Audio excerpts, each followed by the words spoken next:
Zuckerberg, only 27 and worth an estimated $17 billion, started Facebook as a Harvard freshman in 2004. He, like Bill Gates and Steve Jobs before him, dropped out of college to make his company. In 2010, he was Time Magazine's Person of the Year. Shreyl Sandberg, married and the mother of two, came from a different place. She was a hugely successful Google executive after serving as chief of staff for the Secretary of the Treasury. She is a graduate of Harvard University and the Harvard Business School. She was recently named among the 50 most powerful women in business by Fortune magazine. Mark recruited her from Google in 2008.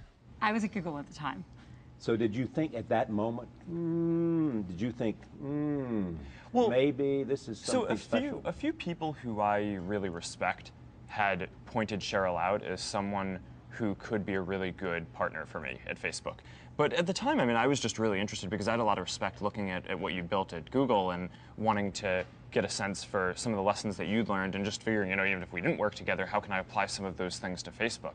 But I mean, after that, I think, you know, I went away over the New Year's break, and then I got back and I was like, I want to spend some more time learning from Shreyl. But I think the reason it's a good fit is we spent most of our time talking about, you know, what we both cared about and what motivated us. And I could see from Mark that what he really wanted to build was something that was, you know, fundamentally going to change who we are and how we interact.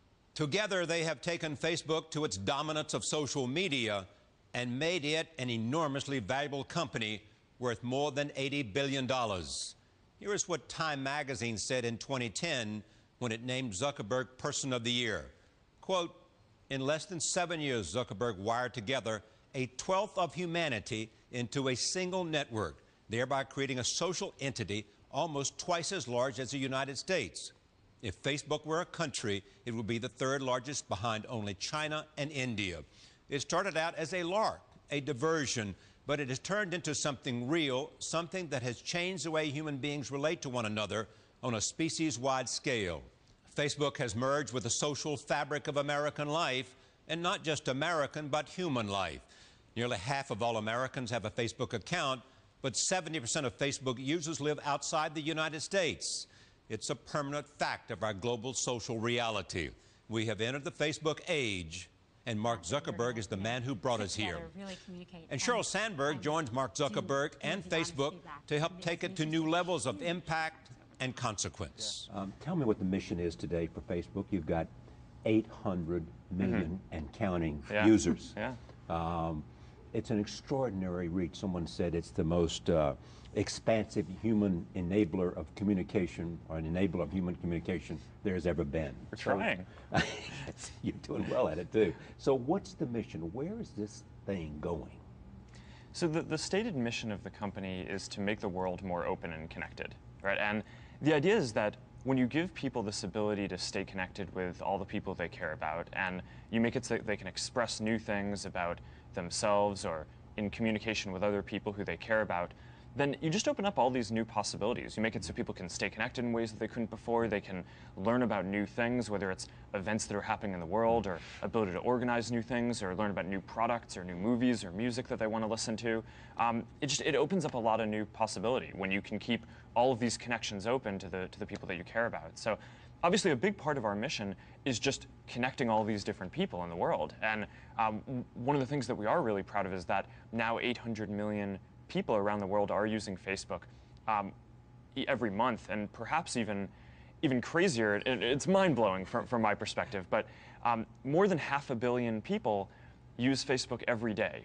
And I mean, I just think that's crazy. 500 million 500 million people. Use yeah, and Facebook it's growing, every day. and it's growing every day. And I mean, if you just look back, you know, 7 years from when we were getting started, I mean, there would have been no way that, you know, that we would have. 500 million people in your dorm room? The funny thing is that, you know, I used to talk to a lot of my friends when I was in college. We used to go out to get pizza every night, and we used to talk about what we thought was going to happen in the world and on the internet. And we thought that there would be something like this, right? That, you know, it seemed pretty much inevitable that people would have a way to connect, and that they would be able to express all these things, and that there would be tools to make not just a social network, but that every product that you use is better off with your friends. And we figured that there would be tools to do that. But the big surprise of this thing is that we've played a big role in making that happen. And when we were in college, we just figured, who are we to do this, right? I mean, maybe we can create this cool little community for ourselves at college, but clearly it's going to be some other company that does this. That's what it is, a web within a web, is it not? Well, it's a personalized web within the web. I think it's shaping the broader web. Yeah. Right? I mean, right now, if you look back for the past 5 or 7 years, the story of social networking has really been about getting these 800 million people connected, right? So that they can stay in touch with all these people who they care about and getting them signed up for Facebook and all that. But if you look forward for the next 5 years, I think that the story that people are going to remember 5 years from now isn't how this one site was built. It was how every single service that you use is now going to be better with your friends because they can tap into your friends, right? So whether it's music services that we just announced this new product a little more than a month ago, and since then, some of the music services that are out there, Spotify has grown from a little more than 3 million users with Facebook to now more than 7 million users with Facebook. Another service called Mog has grown from, I think it's a relatively small number of subscribers, but it's grown by 4 or 5 times in the last month alone. Yeah.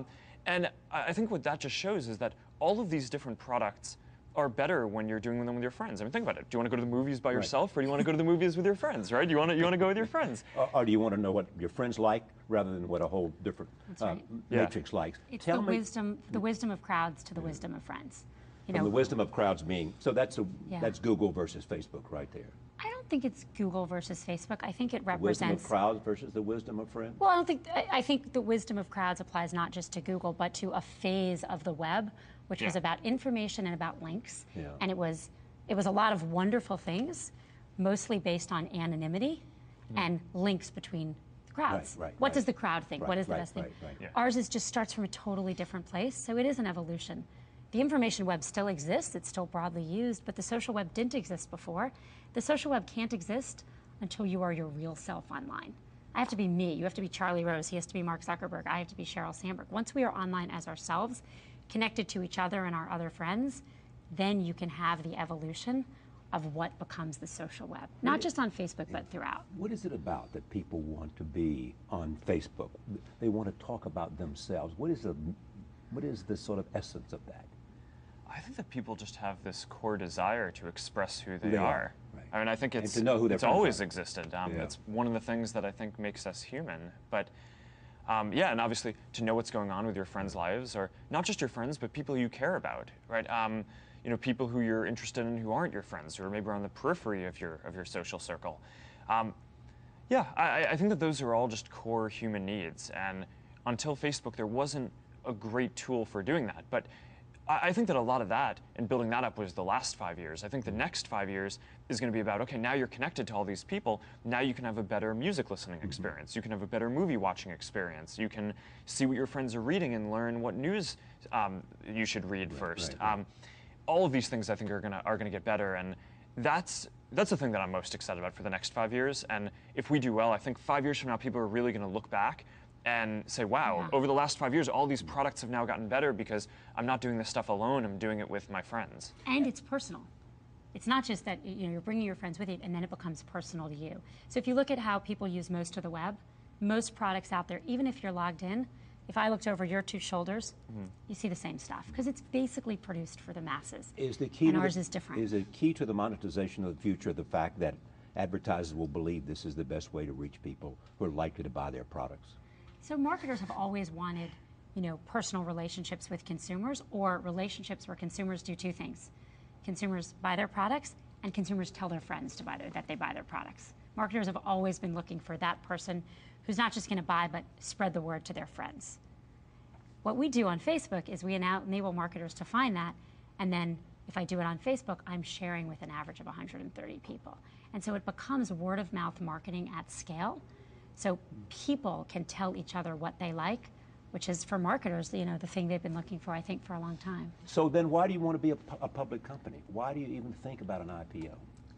I actually think the biggest thing for us is that a big part of being a technology company is getting the best engineers and designers and talented people around the world. And one of the ways that you can do that is you compensate people with equity or options, right? So you get people who want to join the company, both for the mission, right? Because they believe that Facebook is doing this awesome thing and they want to be a part of connecting everyone in the world. But also, if the company does well, then they get financially rewarded and can be set.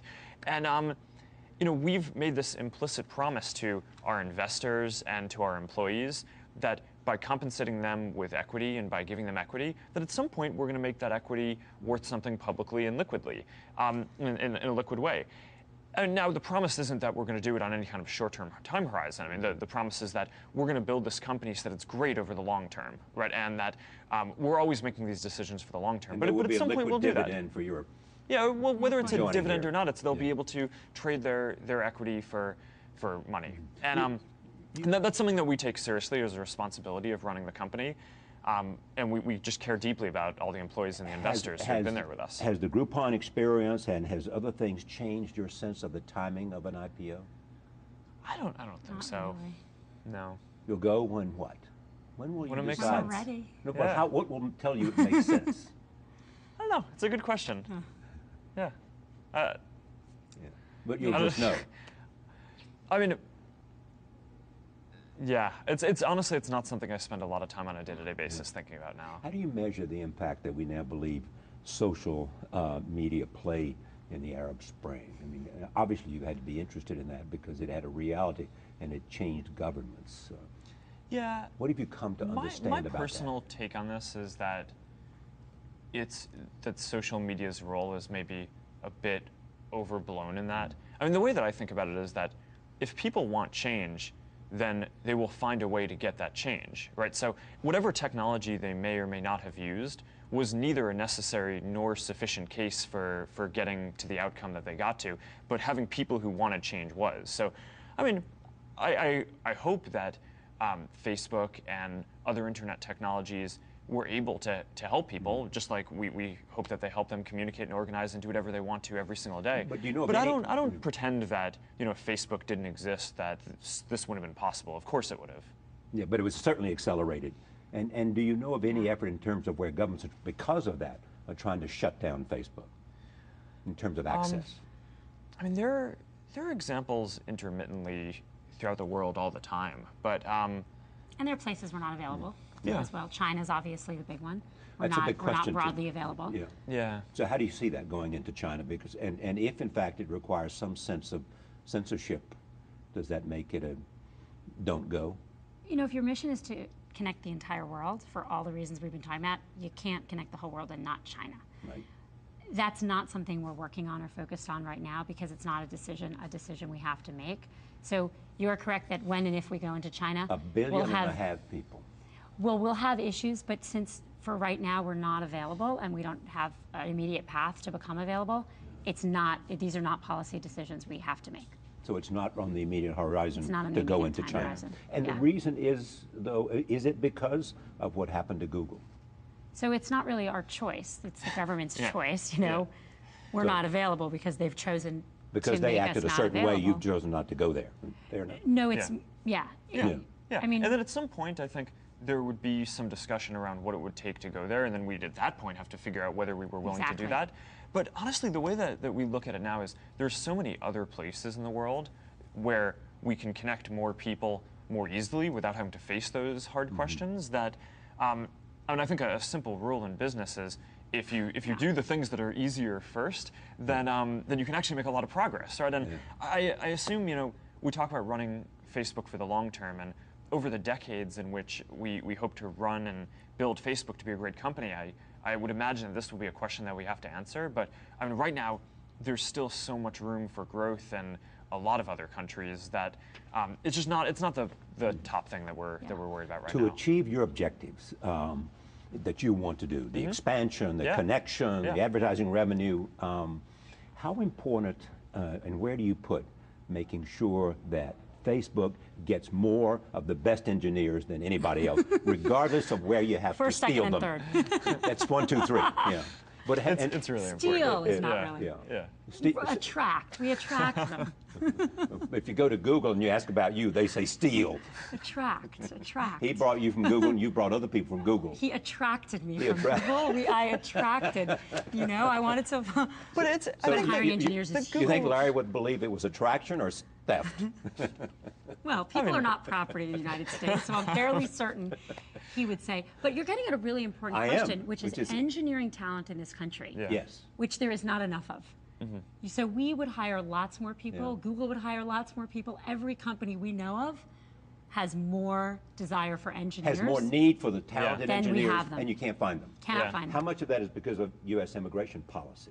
Some. I'm not sure. I think some of it is that, And but a the lot other? of it is just education. I mean, I think that there's not enough supply of engineers to meet the demand. I mean, all of my friends who, have younger siblings who are going to college or high school, I mean, my number one piece of advice is you should learn how to program. I mean, I think that in the future, all kinds of jobs, I mean, not even just straight engineering jobs, but all kinds of different jobs are going to involve some element of programming. And I mean, I just look at, when I was in school, and I remember the average salary that an engineer, one of my computer science classmates got. And it's gone up at least 50%, maybe even doubled in the last 7 years since I was at school. And I think the reason is that the economy is shifting, and there are more companies that are growing that are these technology and software focused companies, and the skill set of being able to write code is so highly in demand that, and the amount of engineers who are graduating isn't growing at a fast enough rate that the people who are there are just in more demand and they get paid more. And we have both an education problem and an immigration problem. Right. So that's true. There's an education problem Right. that we do not train, and we don't graduate enough kids from high school. We don't graduate enough kids from college in this country. And having these kind of skills, we're just absolutely far off. And also, the immigration policy you talked about is very real. So, someone made a joke. We give a huge percentage of the spots in our engineering undergrad and grad program to people from other countries, and then we kick them out. It's like a company. We'd have Facebook training, and we'd train everyone, and then we'd say, but you can't work here. Go work for our competitors. That's what we're doing as a country.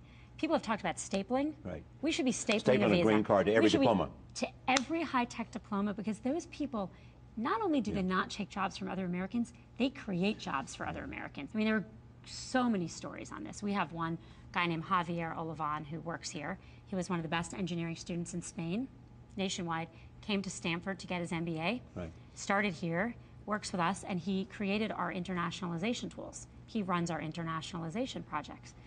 We serve most of the world from the United States. It's the opposite of what everyone thinks is happening. We're not hiring out there to serve here. We're serving. We entered the visa lottery for him, and we won. We kept the jobs here. But if we had lost, we would have moved those jobs to wherever he could work. But because we got him a visa, those jobs stay here. All right, but let me ask this question, which is at the heart of a debate that's going on in America, which is, the competition of America with the rest of the world. Facebook came out of America. Apple came out of America. Microsoft came out of America. Google came out of America. Are those things going to be coming, those kinds of companies, the kind of company you created, more likely to come from China tomorrow? I think that there's actually two big ingredients. I mean, one of the big parts of the Facebook story was that, I didn't have to have some master plan at the beginning. I didn't have to have a lot of money. I literally coded Facebook in my dorm room and launched it from my dorm room. I rented a server for $85 a month, and I funded it by putting an ad on the side, and we funded it ever since by putting ads on the side. Right. And, but literally just starting small and growing it. So I think you need two things. One is the ability to have engineers, right, and educate engineers who can just try out their own ideas. And the second is the ability to try out their own ideas, right, and the freedom to do that. And the U.S., I think, historically has been extremely good at both. We've led in education, and we've led in freedom and supporting people trying risky things. Free market economics. Right. And and a sense of innovation and creativity and public policy that supports entrepreneurship. Right. In America, you can hire and fire. Right. In America, you can start a company without going through endless bureaucratic red tape, even though it's growing a bit. Yes. Right? I mean, in America, we've had a country of entrepreneurs. Yeah.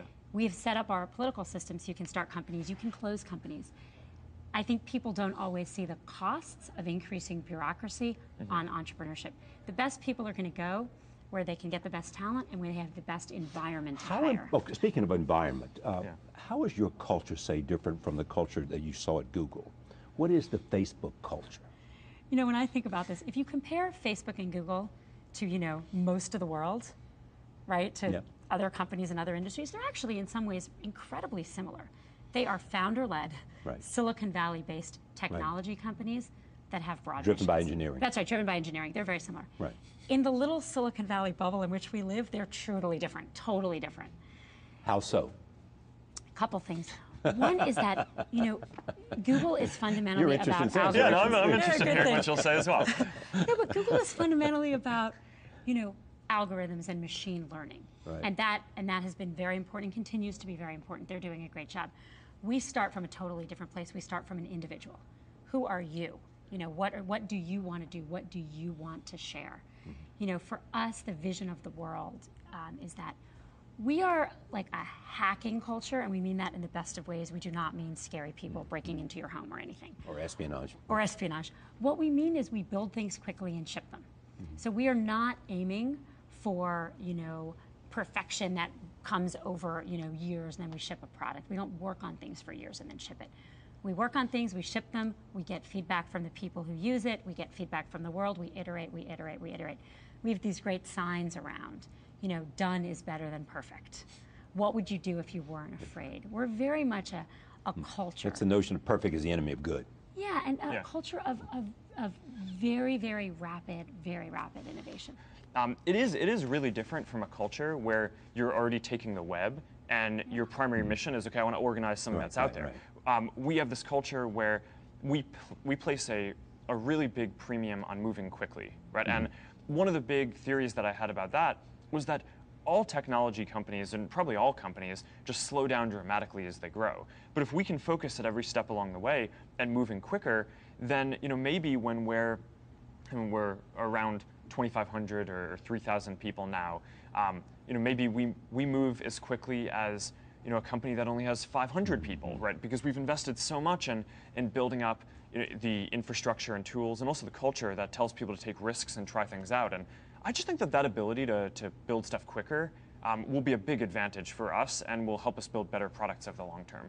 I want to talk about the future and competition. There are many people who look to Silicon Valley and they say there are 4 platforms out here. It's Amazon, it's Apple, it's Google, it's Facebook. And that what we're going to witness over the next 10 years is a flat-out war between the 4 of you for the future.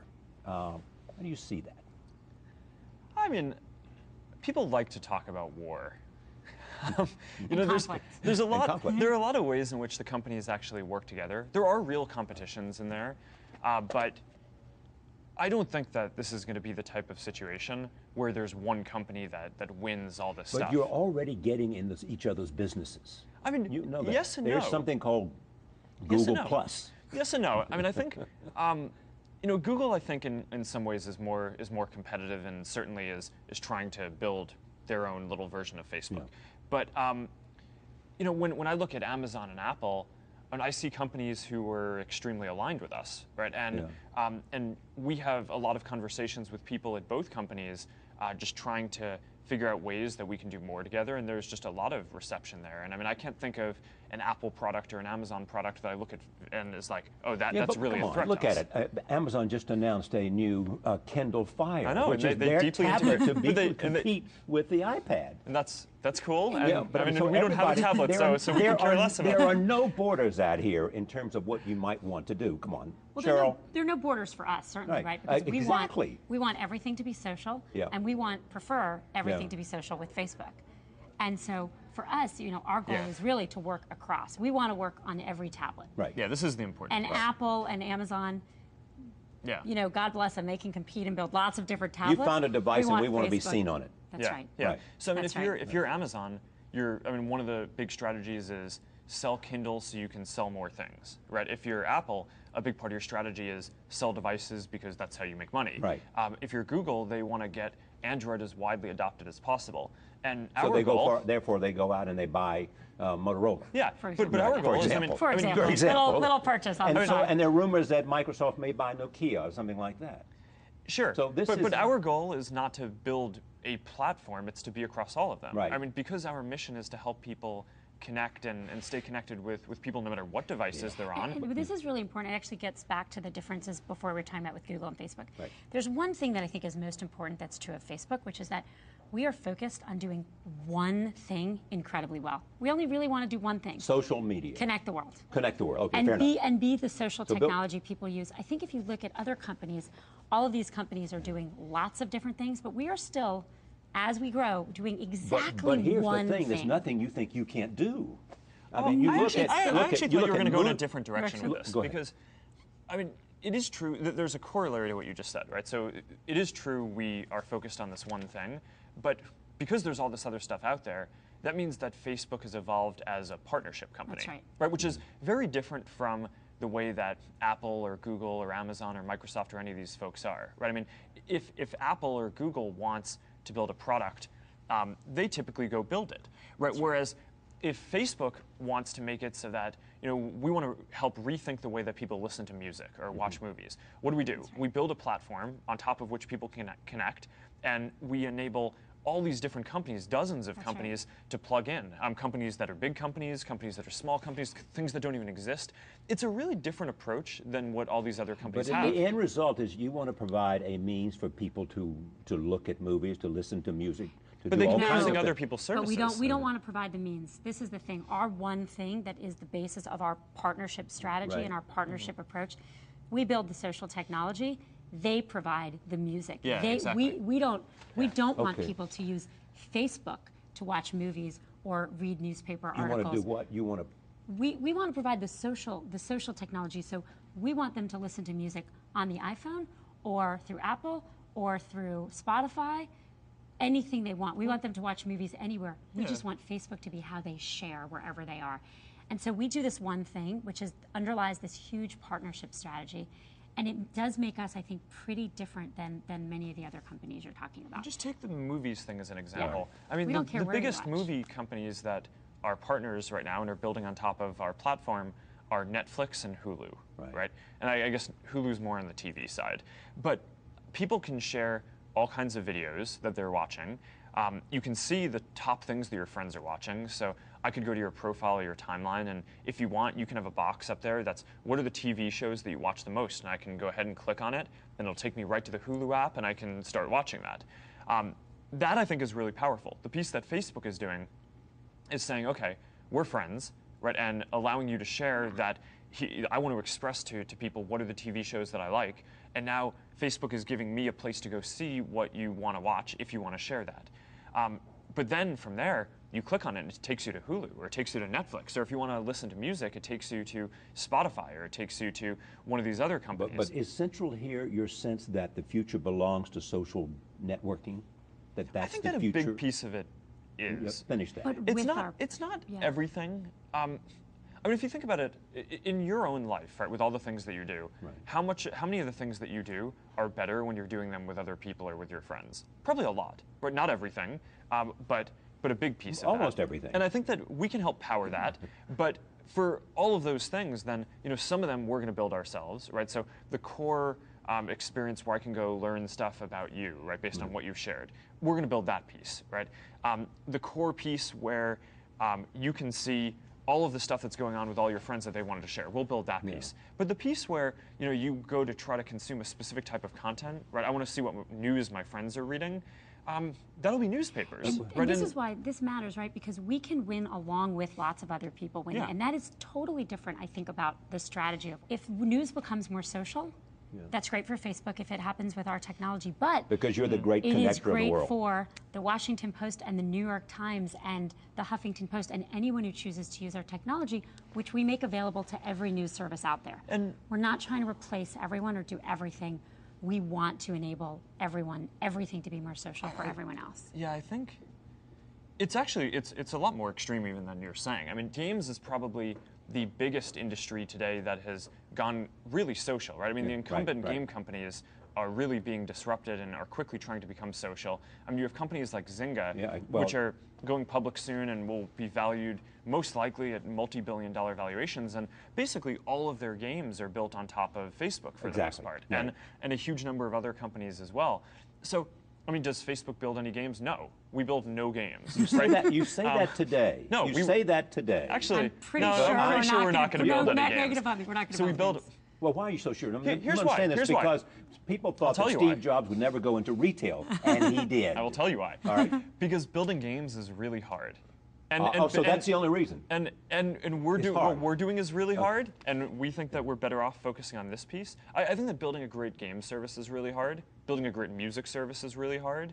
Building a great movie service is really hard. And we just believe that an independent entrepreneur will always beat a division of a big company, which is why we think that the strategy of these other companies trying to do everything themselves will inevitably be less successful than an ecosystem where you have someone like Facebook trying to build the core products to help people connect, and then independent great companies that are only focused on one or two things, doing those things really well. And most companies don't have the discipline to do it, right? Yeah. They get big, and everyone wants to do everything, and they just say yes, and then they don't do everything well. At this point, enter this name, Steve Jobs. I've had an experience with him once at Time 100, and he walked over to say hello, and I was talking to a young entrepreneur who was obviously in awe and thrilled. It was the greatest moment of his life. That was Steve. And I said to Steve, what should he do? And Steve said to me, he should focus on his knitting, not try to do everything, do one thing well. Yeah. Did you ever have that conversation with Steve Jobs? I don't know. You have a lot of conversations with Steve. Well, one of the funny things is when you agree with someone, you tend not to talk about it for too long because you just take it as an assumption. So, I mean, I think in some of our conversations, it might have been like, yeah, that thing, okay, yeah, now let's go talk about something else. So what were the conversations like? I mean, here's someone who's... Oh, I don't know. I mean, he's amazing. He was amazing. I mean, I had a lot of questions for him on... Well, like what? How to build a team around you, right? That's focused on building as high quality and good things as you are. How to keep an organization focused, right? When I think the tendency for larger companies is to try to fray and go into all these different areas. Yeah, I mean, a lot just on the aesthetics and kind of mission orientation of companies. I mean, Apple is a company that is so focused on just building products that for their customers and their users. And that's like it's such a deep part of their mission is build these beautiful products for their users.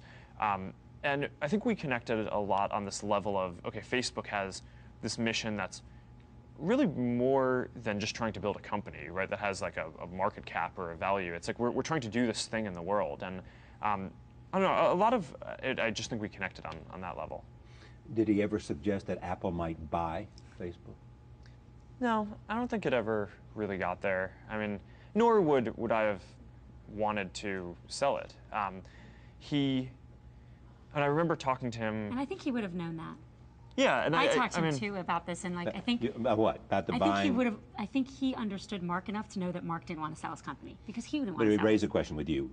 No, but I think he, having talked to him about Facebook and Apple, he didn't raise it, but I don't think he would have because he would have understood that about Mark. Actually, I mean, I think it was like there him. was. He wouldn't have wanted to sell his company. Did he ever then do the? Go ahead, you say. I mean, there's this quote I think in the book that just came out about him, where the I mean, Walt it's Isaacson book. Yeah, I mean, it's and I took it as this amazing compliment. I mean, he said, I admire Facebook because they don't want to sell out.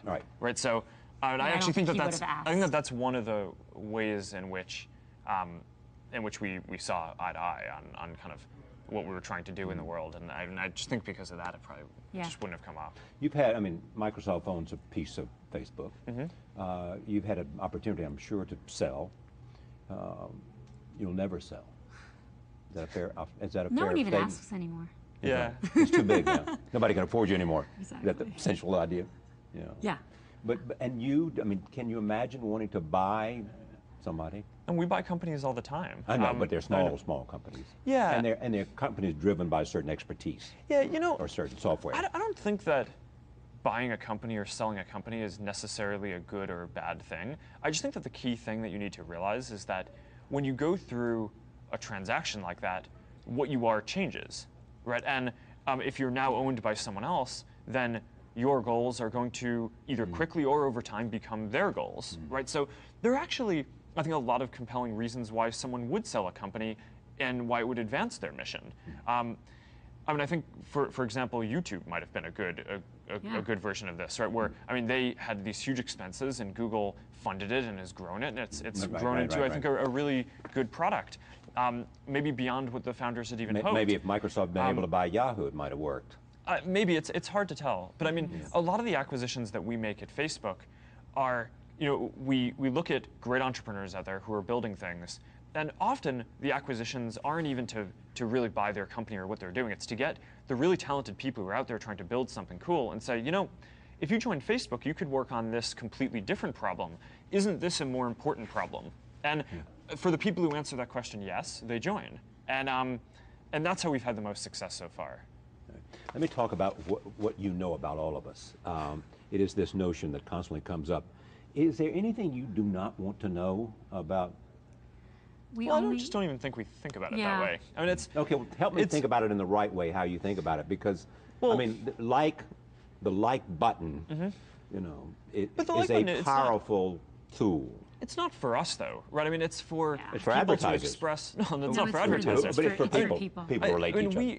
I think that this is a core part of what makes Facebook Facebook, is that we really are focused on users first and for the long term, right? We believe that if we build a product where people can connect and can express all the things that they want about themselves, that over the very long term, we'll have a lot of people doing that, because that's a core human thing where people want to do that, and they'll be very active, and we'll have opportunities to sell advertising and do all these things and build a great business. But none of that is the leading thing that we're pushing for. What we're pushing for is the mission. We think that if we succeed on that, then we're going to build a great business. Now, if I just think that there's this core part of people where they want to express things about themselves. So the question isn't, what do we want to know about people? It's, what do people want to tell about themselves, right? And we try to answer that question continuously. What do people want to tell about themselves that they can't tell now, right? We think this year that one of the big things that people want to express that they haven't had a way to, or what are my favorite songs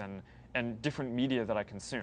And there's been a way for you to type in, okay, my favorite band is Green Day or the Beatles or whatever, but there hasn't been a way to say, okay, out of all the songs that I've listened to in the last month, here are the top ones.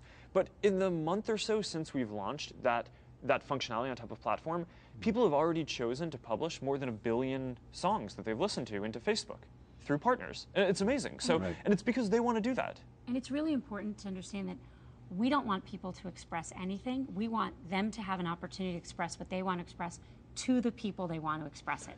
So privacy has been very core to this service. I think it's actually one of the big innovations Facebook had. If you think about online services before Facebook, they're basically open or closed. Something you publish on a blog, the blog is open, your corporate email closed. Facebook was the first place that one of the core innovations Mark had was actually around privacy. I can take this photo, I can take a photo of the three of us here. I can share it just with my parents. I can share it just with my little group of my high school girlfriends, or I can share it with all of Facebook or the whole world. And every single time you share something on Facebook, you have an opportunity to choose who you're sharing it with. Yeah. And that commitment to our users, that their trust is sacred, that privacy is the most important thing we do, is something that's been here throughout. And it's really important for people. But having said all of that, when you've gotten in trouble, it's on the issue of privacy. Yeah, I agree. And it's something that I think that just speaks to how important and fundamental of an issue that is. Right? When I was talking a minute ago about what are the ways that people want to share that we can make happen this year, one of the core things that flows through all of this is that I'd say that probably at this point still the vast majority of people don't want to share everything, or don't even want to share anything with everyone publicly. But if you give people tools so that they can share with just their friends, or just one group of friends, or just their family, then they'll do that. Okay, but are they always the wisest people to know what they want to share and how sharing might rebound? I believe that they are. I mean, I think that... You trust the judgment of most people to know who they want to share with. Yeah, and I think that people go through a learning process too, where, I mean, maybe when social networks were first ramping up on the web, some people shared a few things too broadly, but I think that that's part of the reason why I think Facebook has grown, is I think Facebook largely existed after the Friendster and the MySpace phase of the social web, and at a point where people were already sophisticated enough to realize, hey, I want to share different things with different people. I'm going to use these privacy controls that Facebook has given me, that Facebook is really the first company that has built these controls, so that you can share things with just your friends, or I can share vacation photos from my family vacation with just my family if I want, or I can do all these different things. And I think that that's one of the big enablers on the service. And it's something we continue to evolve. So control is what matters here. People want control. They want to share what they want with who they want. And as long as we roll out products, we continue on the control. So for example, we are launching, we've already unveiled, Mark unveiled a number of weeks ago, in the next bunch of weeks we're making our timeline, our new profile, available to everyone. What is that? So right now you have a profile, yes, and the timeline is a more visual representation of who you are and includes further back in your life, not just when Facebook started, but further back. So I've actually spent the last week uploading childhood pictures, but here's what matters. I can go back and change the privacy controls on something I've already. So if I go back now and build my timeline and I say, oh, I shared that with this group of people, I actually want to share that with more people or fewer, we are giving that control. So what matters as people learn is that they have the controls they need to share with who they want. And that's something we are continually But there are also these stories that you read about in terms of when somebody has something on their Facebook page that somebody got access to, and therefore they didn't get hired. Something did not happen that might have happened because they were silly enough or somehow to put something on their Facebook page that rebounded to their detriment. And people make cell phone calls that rebound to their detriment. Yeah. Or email as well. I mean, email as well, or they put something bad on their resume. It's not that people don't make mistakes, but the information you put on Facebook is only available to employers if you've shared it to those people, if you've shared it openly. But once it's there, and there's a responsibility individuals have. Certainly, we want to teach people, and people want to teach people to share the things they want to share. I think that if you look at the history of technology, what you always find is that every new technology brings unbelievable opportunities for advancement and living our lives differently. And it's also scary. I mean, one of my favorite stories on this is caller ID. So when caller ID was rolled out, and I'm actually old enough to remember this, unlike my friend over here. No, I had caller ID. Do you remember before caller ID? Yeah. Oh, that's good. Yeah. Normally, you don't remember before caller ID. No, he says he does. I remember before everyone had it. So maybe it was all right. That kind of sort of counts. But when caller ID came out, there was a big privacy uproar. People thought it was a violation of the caller's privacy that their number would show. Right. There was talk of legislation. There was talk of states banning it. They're talking a way you could avoid it being seen. And way you could avoid it being seen because it was considered. I don't know anyone who answers a call that doesn't have caller ID now, because it's not considered a violation of that privacy. It's considered my right to know who's calling me. Otherwise, why would I answer? And so, yes, when you are an early leader like we are in technology, there is always concern, and you're going to continue to your concern. You know why I have caller ID? Because when I'm calling people, I want them to know it's me calling. Because you rather think than unknown, because I feel that they're more likely to answer my call if they know it's me. But that is something that caller ID is widely accepted. Right. It was a privacy uproar at its time. Okay, but tell me where the boundaries are about privacy that you think that we ought to take note of at this moment, because the privacy question most frequently comes back to Facebook. Well, here's the way that I think about it. I think it's really about control, right? People have things that they want to share with maybe a single person or a small group, and they have things that they'd want to share more broadly.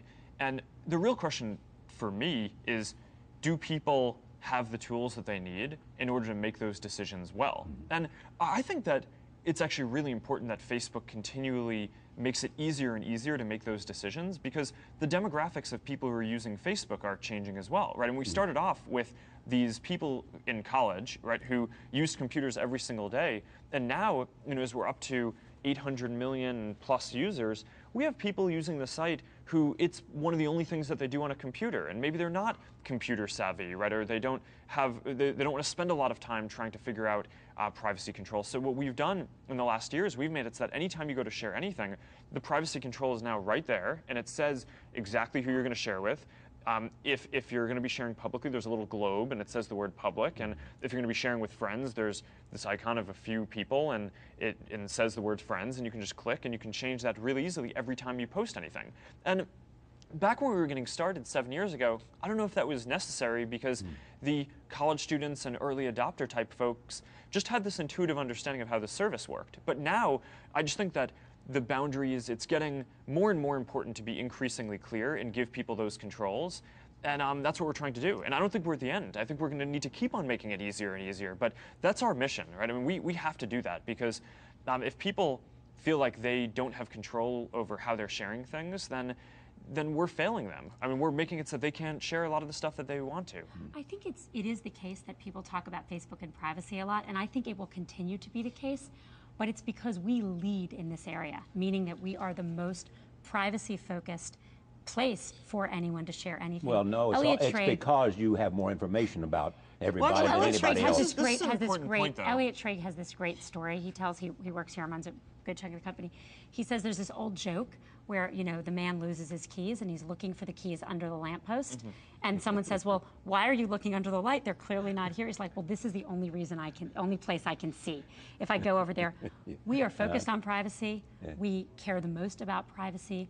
Our business model is by far the most privacy friendly to consumers, and we talk about it the most. And I think we're the light. We're the light. We are the transparent place where people can understand.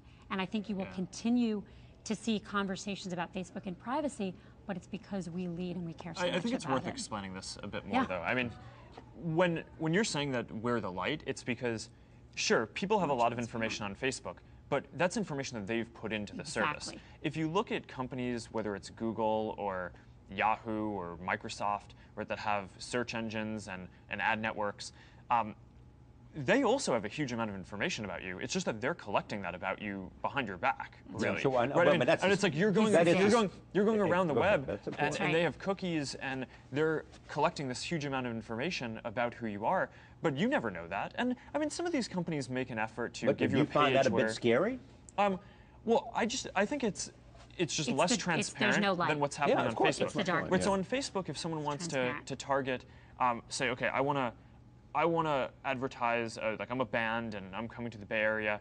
I'm going to advertise to people who like a band, and they're going to, those people only see that if they've put in that they like that band. Right. On those other services, you can still do that kind of advertising, but you're going to find people based on what they've browsed around on the web, and the people have little or no control over the information that a company like Google or Yahoo or Microsoft has about you.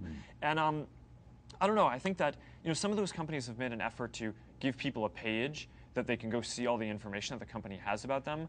But I mean, very few people are actually going to go do that. So in reality, I think that these companies with those big ad networks are basically getting away with collecting huge amounts of information, likely way more information than people are sharing on Facebook about themselves. But I think because people can see how much information people are sharing about themselves on Facebook, it appears scarier. But in reality, you have control over every single thing that you've shared on Facebook. You can take it down. It's in front of you every single day. If you take it down, you say, look, enough, gone. It's gone. And what happens if you die? What happens then? If they let us know, we memorialize the page. If a family member lets us know that someone has deceased, and so anybody wants to take it down and erase forever. Yeah, you can erase forever. Now, it's not perfect in the sense of if I put something up, I can take it down, it's gone. But if I've shared it and someone's reshared it, it won't go down. It's out there, and that's one of the things. But it really is the point that the only things Facebook knows about you are things you've done and told us. It is self-reported. But the genius of Facebook is that it has the possibility of sending it out like nothing else to more places. Facebook never sends any information out about anyone. I understand that, but it goes out because Facebook has a system that allows that. Yeah, because Facebook allows other people to share things. Exactly right. Yeah. That's right. Yeah. Is technology a place that women can find the kind of opportunity that you want them to find? And does it need mentoring and all kinds of other things that people like Shreyl Sandberg can deliver? Look, I think the issue of women in the economy and the country is a huge one. It's something that I care passionately about, and Mark cares passionately about, and has helped me too. We have basically a stalled revolution for women. Women became 50% of the college graduates in this country in 1981, and then made steady progress. More college degrees, more graduate degrees, more manager positions. And we're still making progress. Over the last 10 years, women have stalled out at the top. Women in corporate America have 15 to 16% of the board seats and of the kind of C-ish level, the high-level jobs, and that has not moved in 10 years. Oh, it's probably longer than we have time for, a lot of reasons, but I really think we need more women to lean into their careers and to be really dedicated to staying in the workforce. I think the achievement gap is caused by a lot of things. It's caused by institutional barriers and all kinds of stuff. But there's also a really big ambition gap. If you survey men and women in college today in this country, the men are more ambitious than the women. And until women are as ambitious as men, they're not going to achieve as much as men. You know, there's that famous Harvard Business School thing where it was between, you know, they changed the name. One case it was Howard, another case it was Howard and Heidi. Howard and Heidi, yeah. Yeah, barely a year ago. So what does it mean to be Mark Zuckerberg today in terms of what the revolution, in terms of the attention? I mean, in a sense of how you adjust and how you assimilate and how you, in a sense, you know, make sure that you are in command of it and it's not in command of you. I don't know. I think a big piece is just to try to stay grounded and, I don't know, have a pretty simple life, right? I mean, so people say that, you know, the company is so valuable and there are all these people there and all that, but I mean, I think, you know, the number of people who I work with, I stay focused on keeping them who I think are really good people, really smart, intellectually curious. I spend a lot of time just, you know, with my girlfriend and my dog, and, you know, I mean, we don't have a lot of furniture in our house, so it's really simple. And we're trying to build products for everyone in the world, right? And you don't want to get isolated to do that. We have a very open culture at the company where we foster a lot of interaction between not just me and people, but between everyone else. I mean, it's an open floor plan. People have these desks where no one really has an office. I mean, I have a room where I meet with people, but it has all glass, so everyone can see into it and see what's going on. I don't know. I think that it's really connected to the mission of the company. I think that more flow of information, the ability to stay connected to more people, makes people more effective as people. And I think that's true socially. It makes you have more fun, right? It feels better to be more connected to all these people. You have a richer life. But I also think in terms of doing work and in terms of learning and evolving as a person, you just grow more when you get more people's perspectives and when you're more connected and have more of a flow from people. So I don't know. I think that's really it. I mean, I really try to live the mission of the company and embody that for the company and keep everything else in my life extremely simple. Yeah, it's been interesting to watch as closely as I have. Like, since I've known Mark over the last 4 years, in some ways everything's changed, in some ways nothing has changed. So what's changed is, you know, he was on his way to being Mark Zuckerberg 4 years ago, but now he's like Mark Zuckerberg. He is Mark Zuckerberg. He's Mark Zuckerberg. Well, you know what I mean, right? Like, we used to walk Halloween, around Palo kids Alto. come to his house and knock on the Yeah, door. we used to walk around Palo Alto. Right. And We used to walk around, Yes, which is good. But we could walk around Palo Alto 4 years ago and people didn't like look, and now they do. But when you actually know him, like, nothing's changed. He wears actually exactly the same thing, even though it's a new T-shirt. But he wears the same thing. He has the same girlfriend. Right. He likes the same restaurants, not necessarily restaurants I like, right? Like, really nothing's changed. He has the same group of friends. And I think the ability, I think we all focus on it here, but like, stay grounded. Don't change your social circles. You know, I have the same best friends I've had since I was in high school. Mark has the same friends he's had since I was here. And that stuff really matters. Live your regular life and just try to build stuff that matters. That's what we're just trying to do. Thank you for this. Great Thank to you. see you. Thank you for visiting us. Thank you. It's a pleasure to be here. You're tall. Yeah, am I? Right here? Yeah. I'm sorry. Yeah, my fault. You can't read that, can you? I think it says unbelievable. Unbelievable. There you go. Date. The date. Yeah, date it. November 3rd? Yeah, it's the third. Yeah. Nobody else Awesome. could do this. Thank you. What a great honor. My God, thank you. Thank you.